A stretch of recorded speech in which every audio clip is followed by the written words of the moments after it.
Hi, I'm Elaine Brown, reporter for Cherry Road Media, previously known as Area Wide Media. We are doing interviews of some of the candidates who are running in contested races for mayor in Cherokee, in Cherokee Village and in Highland, as well as for county judge. We are going to be asking them 2 questions. They are going to be doing 5-minute interviews, answering those questions, and anything else they would like to tell you. The 2 questions are: 1, what motivated you to run for office? 2, what are your 3 top concerns and how would you address them? Thank you for listening and watching. My name is Chris Burleson and I'm running for mayor. And I was asked some questions, which I'd like to get to. The first question was, what motivated me to run for mayor? Well, there are a couple of things, actually. The first thing was when Pontiac got shut down by bad weather. It always does get shut down. But the last time, it was particularly bad.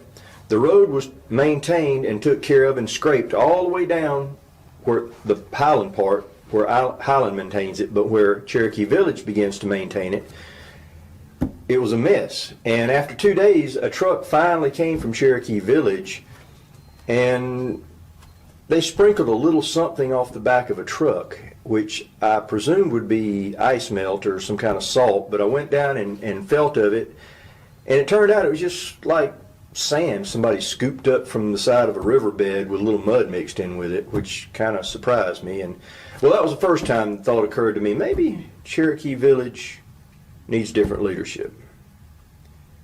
The next thing was when my wife and I were interested in starting a business, which would require us to buy a house in Cherokee Village to run the business out of. I decided to go to the city council meeting to see what type of people are there. Well, it just so happened they were discussing how to micromanage businesses, their storefront, the yard in front of their business. So that's when I decided, no, not in Cherokee Village. But again, the thought occurred to me, maybe Cherokee Village needs different leadership.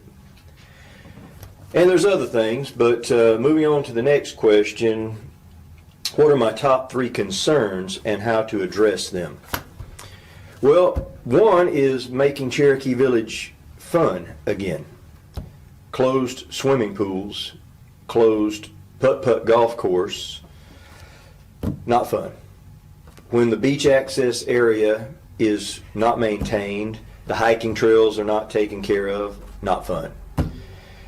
And there's a realistic concern that the river access area there beside Flathead Bridge could be lost.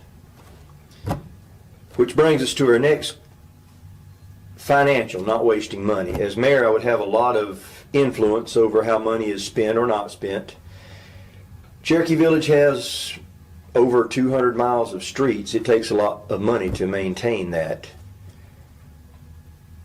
And also, we might need a budget to acquire amenities lost from the SID. I've heard rumors and I've heard it asserted that the SID could go bankrupt within 10 years. I don't predict the future, but it's a possibility. Thirdly, advocation and loyalty. Well, as most of us know, it's a 2-headed snake. There's the city and there's the SID. Somebody running for office, my loyalty would be to the voters. Now, every voter has the same amount of votes, even the renter, the person that owns the lake house, and the person that lives in the $20,000 house off on a side street. They're all of equal value to me.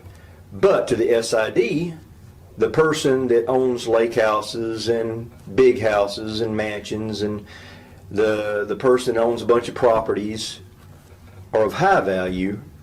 A renter is of no value because the SID don't need your vote, they just need your money. And so, as mayor, I am loyal to the voter, but not everybody that runs for office is loyal to the voter. For example, regarding loyalty, there's certain elected officials that were pushing to have a charging station put in, which would benefit maybe a few elites at the expense of most of us taxpayers. Now, fortunately, that was defeated, but that just shows you the motives of people that are supposed to be advocating for you, but really their heart is with the elites. Well, that's all I have to say about that for now. If you'd like to know more about my opinions and what I'd like to do, look me up on Facebook, Constitutional Chris Burleson. And if my Facebook page gets trumped, I'll also be on Truth Social. Have a blessed day.